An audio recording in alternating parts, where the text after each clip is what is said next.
Sabi ko, sige na, tumakbo ka na, tumakbo ka na.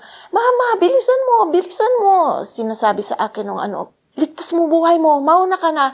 Mama, hindi, sabi nung bunso ko.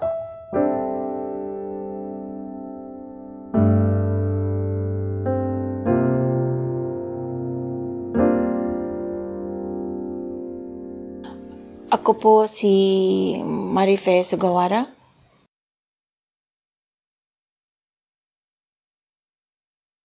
Ako po ay isang Bulacania. Ako po ay galing sa Baliwag, Bulacan. Ako po ay dumating dito sa Japan 29 years.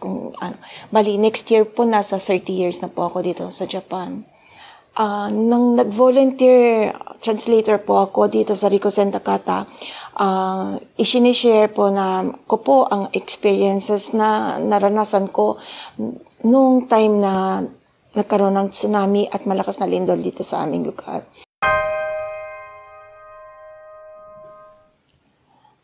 Nung nagkaroon po ng malakas na lindol, ang ginawa, nasa oras po kasi ako nung trabaho, nung time na yon. Naghawak-hawak po kami nung una ng aming mga kamay dahil sa sobrang lakas ng lindol.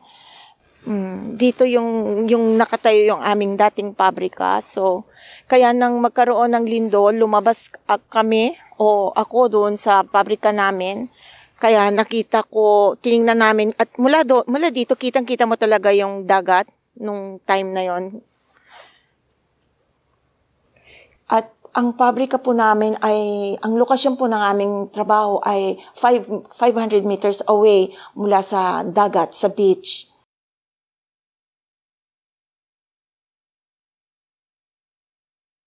May mga nagsabi po sa akin, mga kasamahan, na ang gymnasium na required na maging aming evacuation center, na lugar na aming lilikasan kung sakaling magkaroon ng tsunami, may mga kasamahan po akong nagsabi na delikado rin doon sa lugar na yon.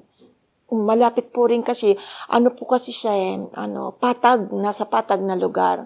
Malamang na abutin din siya ng tsunami kung sakasakali.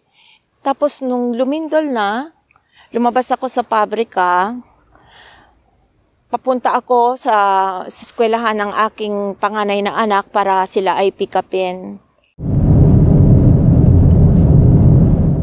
Mula po sa pinagtatrabahuhan kong pabrika, dumiretso po ako papunta dito sa eskwelahan ng aking anak.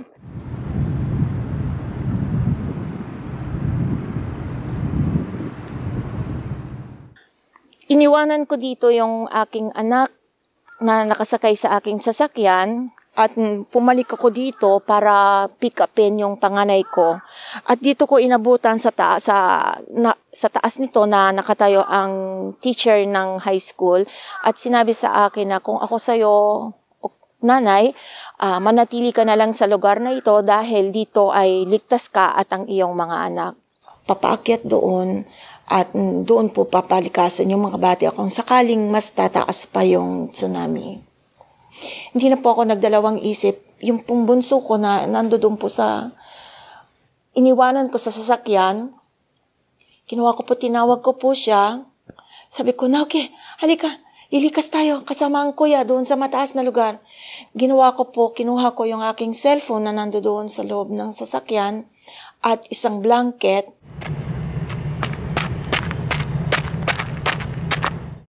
Nakita ko na po yung panganay ko at yung kanyang mga kaklase. Papalikas na po sila Papa-evacuate na po sila doon sa mataas na lugar. So, nung makita ko po yon, sabi ko, naku, delikado na kasi andyan na yung tsunami dahil lumikas na yung mga bata. Sinabi ko po dun sa aking bunso na ang pangalan ay Naoki. Naoki, sige, mauna ka na, tumakbo ka na. Pinauna ko po siya na tumakbo kaysa sa akin. Sabi ko, sige na, tumakbo ka na. Na yun po naman bunso ko, Mama, bilisan mo. Sinasabi sa akin ng Pero mas matuling po tumakbo ang bata Sasabi ko, ligtas mo buhay mo, mauna ka na. Mama, hindi, sabi nung bunso ko.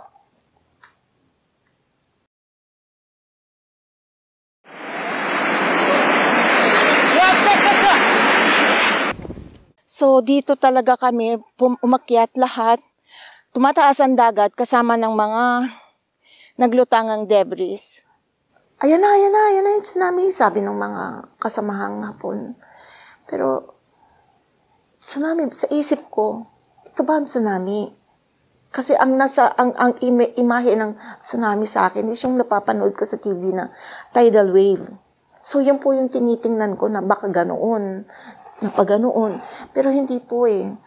Pataas po yung tubig, nakasama na yung mga debris, yung mga natatangay na bahay, na mga bubong, mga sasakyan, mga kahoy. Hanggang sa ground ng harap ng school, harap ng gymnasium.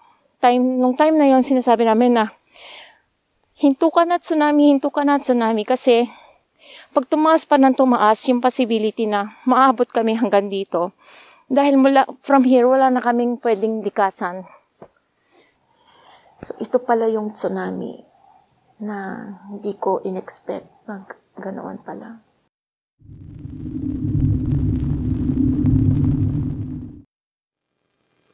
Pagkatapos nung sa bundok, dahil dumidilim na, nag-decide ang principal na pumasok na kami dito sa gymnasium ng junior high school at dito kami lahat nagpalipas ng gabi. Tapos, nung gabi na yon, nandito kami lahat sa loob ng gymnasium. May ilang mga magulang, mag-asawa, na pumasok sa loob at hinahanap, binabanggit ang pangalan ng kanilang anak. Baka kung nandito raw ba, umiiyak lalo yung nanay, habang binabanggit yung pangalan ng kanyang anak na lalaki. Umiiyak yung nanay at nagbabaka sakali na baka makita nila dito sa lugar ng evacuation namin, yung kanilang nawawalang anak.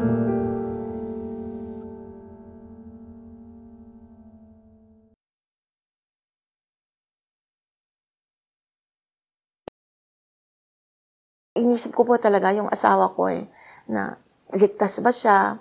Kaya nung makita ko na, nung puntahan po niya kami sa evacuation center, nag-iyakan po kami talaga.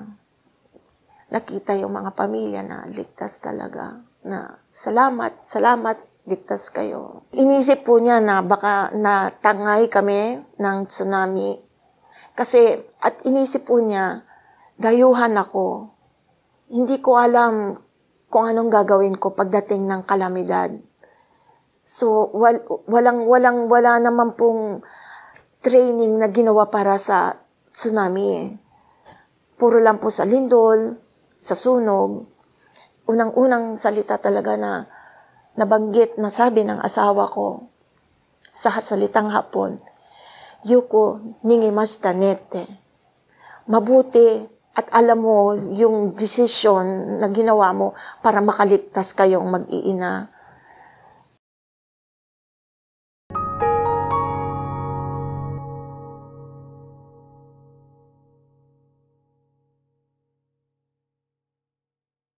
Dito po sa ating lugar, dahil ang bansang Japan po ay lindolin na bansa, required po na gumagawa ang bawat lugar ng training para sa lindol at sa tsunami.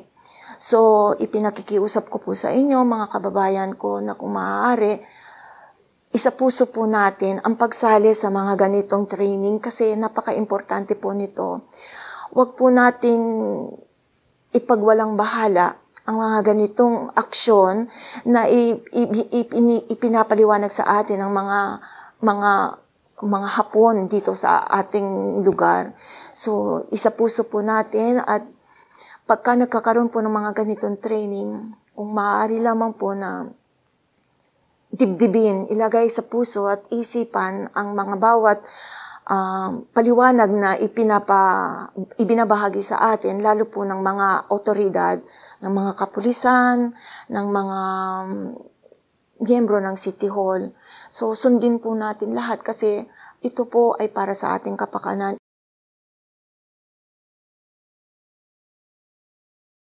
So, ako po ay palaging merong mga first aid kit sa sasakyan ko in case of emergency po. So, sa inyo rin po, hinihiling ko na maging preparado tayo palagi. Sa inyong bag, kailangan meron kayong palaging dalang mga wet tissue.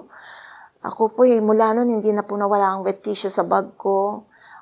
Inumin.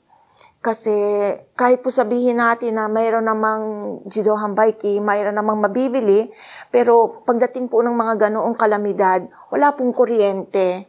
So hindi po tayo makakabili. So iba po yung prepared kayo na may dala kayong mga ganoon. Kahit wala kayong dalang pagkain basta mayroon lang po kayong inumin para pantawid gutom sa buong magdamag.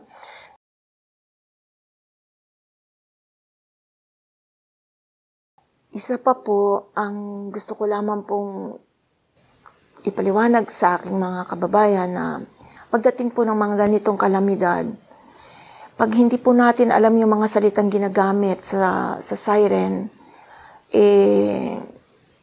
hindi po natin alam kung paano ang ating unang gagawin. So, inihiling ko po sa inyo na kung maaari,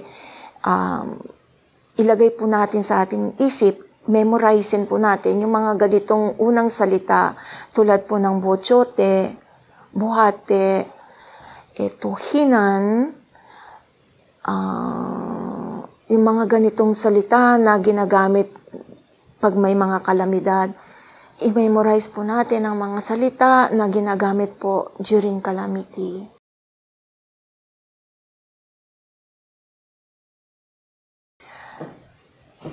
Pag ganito pong kalamidad, malamang po ang mga cellphone din po natin ay hindi natin magagamit kasi yan din po ang unang naging problema namin nung mga unang linggo po na tsunami ang lugar namin.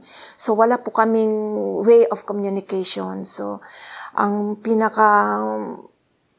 maipapayo ko po sa inyo ay ang radyo kasi diyan po kayo makakakuha ng mga impormasyon lalo po dun sa mga kababayan ko na hindi po nyo alam kung saan po ba ang evacuation center, kung saan kayo kukuha ng mga relief. So, importante po na preparado kayo palagi para sa radyo at kung ano po yung mga ipinamimigay ng mga autoridad, ng mga kapulisan. Importante po na pakinggan nyo ang boses nila. Para sa mga kababayan ko, Pilipino man o ibang lahi, gusto ko lang ipaalam sa inyo na lalo na dito sa bansang Hapon, tayo ay nasa bansa ng linduling bansa. So, dapat nating ilagay sa ating isipan na mayroong malakas na lindol na darating anytime. Hindi natin alam kung kailan, kung saan, pero kailangan na ang bawat isa sa atin ay preparado pagdating ng mga ganitong kalamidad.